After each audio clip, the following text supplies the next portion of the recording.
Look, we're all focused on what's going on here in America, especially with this goofy election and all the circus surrounding it. But there's still big problems going on in the Middle East and elsewhere. Some of that, you're going to have to pay for it, and maybe in the form of higher price at the pump.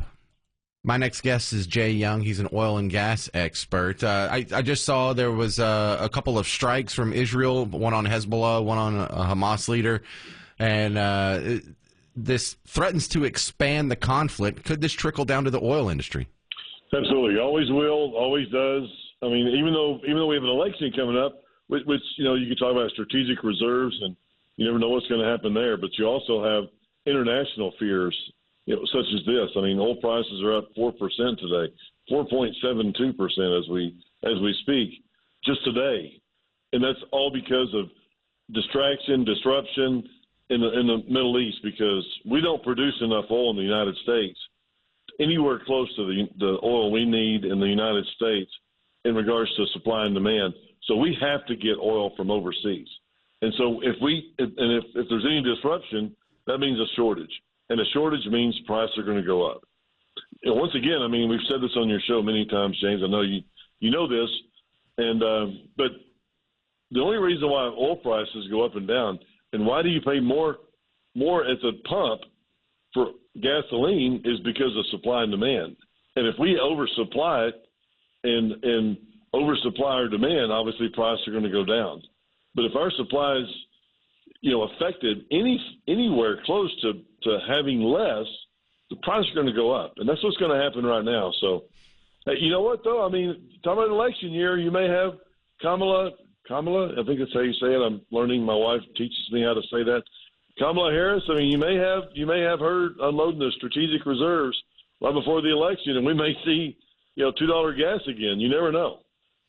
Yeah. So didn't they already let some out of the strategic petroleum oil reserves? They did. Okay. Yeah, they did 2 years ago, and they won some elections and some key points. I guess their thought is, hey, if you're driving to the polls and you're getting ready to vote, and you pay less at the pump because you have to drive, and you're driving and you stop to get gasoline, and you pay less, you go, the reason why I'm paying less is because of these Democrats. They know what to do. They know what we need. Yeah, things are pretty good. The economy's rolling along. And this is why I predict, like Jerome Powell said, they're not going to cut interest rates or raise them. They're going to stay pat. But I'm predicting they do a cut probably in September. So you'll go into the ballot box on an economic sugar high from that as well. I like it. Sugar high is a great term. Right. Great term. I like it. And I think you're exactly right. Well, Jay, I like your insistence on sticking to supply and demand, because for the first couple of decades of me being in radio, every time the price of oil got up, there were some people who were just economically dense who were blaming speculators. Oh, it's the traders, it's the speculators, it's the oil industry. They're gouging, they're taking record profits. But I think when we saw oil go to negative in 2020 and then jump up to above 100 in 2022 and then come back down to, what is it now, around 80? Where did that speculation argument go? Where were the speculators on that one? So I hope we never have to deal with that again. Traders were having to take delivery of the oil themselves because they were buying it. They had to literally take delivery of oil, and that's why they were unloading it. And it went negative because they were like, we don't want it.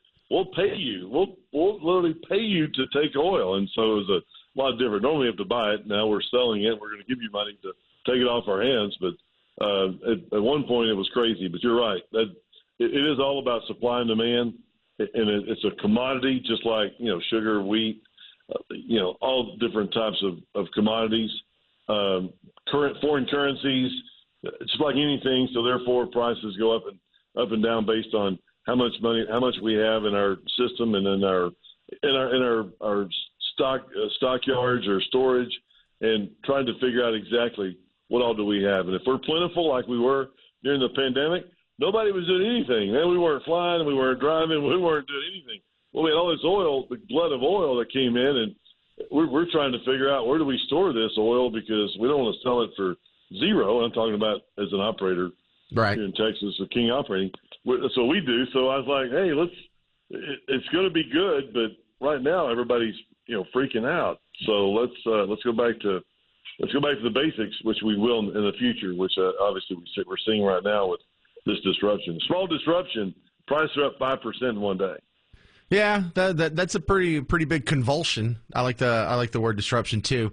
But in that big glut we had in 2020, a lot of us in talk radio had to learn about Cushing, Oklahoma, because we learned that, hey, when that place fills up, we're out of places to store it. We're just going to have to put it in boats and float them in the Gulf or something.